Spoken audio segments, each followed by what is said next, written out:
URSB is a government agency responsible for registration of businesses, secured interest in movable property, intellectual property rights, and also acts as the official receiver in insolvency matters. As an institution, URSB is committed to the vision of Uganda detailed in the National Development Plan, to which we contribute different programs such as the private sector development, governance and security, innovation, technology development and transfer, among others. Our recent achievements are a testimony to this contribution. These achievements include an increase in yearly non-tax revenue collections, law reforms in the commercial sector, and further decentralization of our services across Uganda. We have also enhanced the digital registration processes on the online business registration system, prompting a reduction in the time taken for registration services. I think for that we deserve a hand clap. For purposes of business formalization, we have launched the Chile Easy mass business registration program across the country, and this is aimed at reducing informality in the economy. We continue to maintain the one-stop shop model at our Uganda Business Facility Center that provides a seamless service delivery model for registration and promotion of the country's doing business climate. For purposes of business sustainability, we continue to display intervention that resolves insolvency, such as corporate rescue and non-business rescue aftercare training program, as an immunization against business failure. URSB, you have a huge task of showing investors, especially global investors, that there is a safety net for them, that there is a safety net, that they don't have to incur total loss in case businesses go bad, that there is a monitoring mechanism, and people know about it, and people can be saved. If a business goes bad, there is a mechanism to go in and help and save people from that total loss. So it's very, very important for building investor confidence. We build a resilient economy as a country, and we are continuing to do that. But you see, inward-looking kind of economy is no longer working in the global world. I know with the recent interventions from the US, the global system has been shattered, but multilateralism is still working. We can't run away from it. We are looking at intra-Africa trade, expanding it. We are looking at growing our economy tenfold by 2040, using the ATMS strategy that is investing more in agriculture, focusing on value addition. Who is going to invest? Where is this money coming from? What are the risks involved? Who is going to be your partner? That's very critical for the country. Value addition, most people don't have the money, so they must get partners. We must get funders.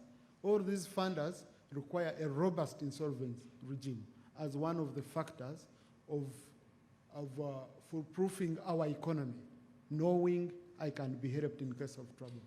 We are looking at tourism. The tourism sector, also we need global players, because you see, tourism, we depend on tourists. I know local tourism can do, but we need these corporate tourists coming. So for the corporate tourists to come, we need to partner with the different companies globally.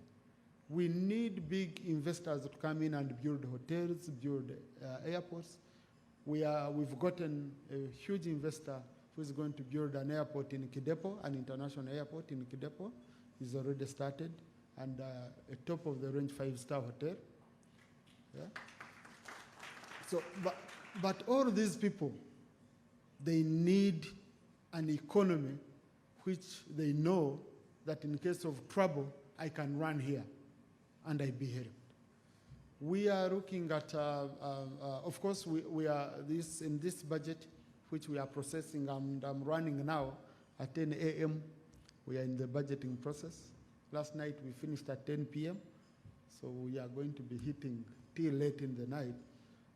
We are looking at putting more money in the tourism sector, marketing Uganda, but also infrastructure, so that you don't call someone and you say, as part of tourism in Africa, you ease yourself in a bush.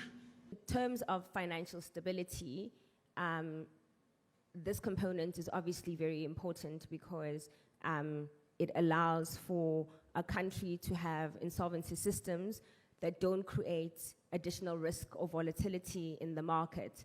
So when you're looking at a distressed entity, most investors consider whether or not they can actually come into the market and put in more money into the system. And if there are remnants of restructuring being a little bit hamstrung, you're going to find a situation where foreign investors as well as domestic players in certain industries are not keen to try and put money in.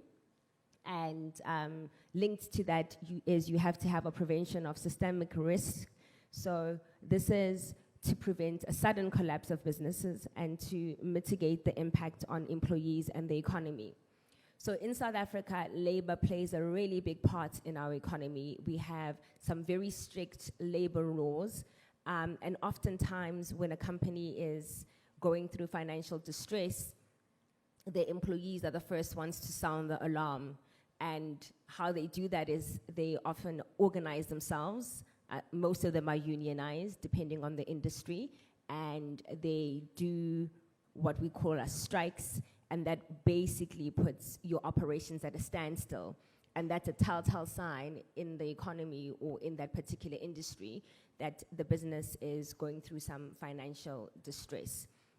So despite employees being able to mobilize themselves, sometimes it actually has nothing to do with the financial standing of the business, and more to do with employees wanting a bump up in their salary, given the inflation and the sign of economic times. So given our infrastructure and how company law works in South Africa, it's not always true that if a company has employees that are on strike, the company's in financial distress. So we already have that common known fact that because there's strikes, it doesn't really mean that the company is at risk.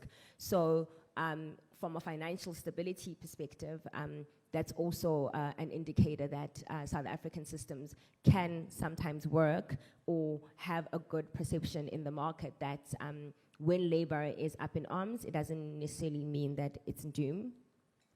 You also need to have a system that manages distressed companies. So we have what is called a formal restructuring, and that's found in Chapter 6 of our New Companies Act, and that is business rescue, and we tend to favor that over liquidations.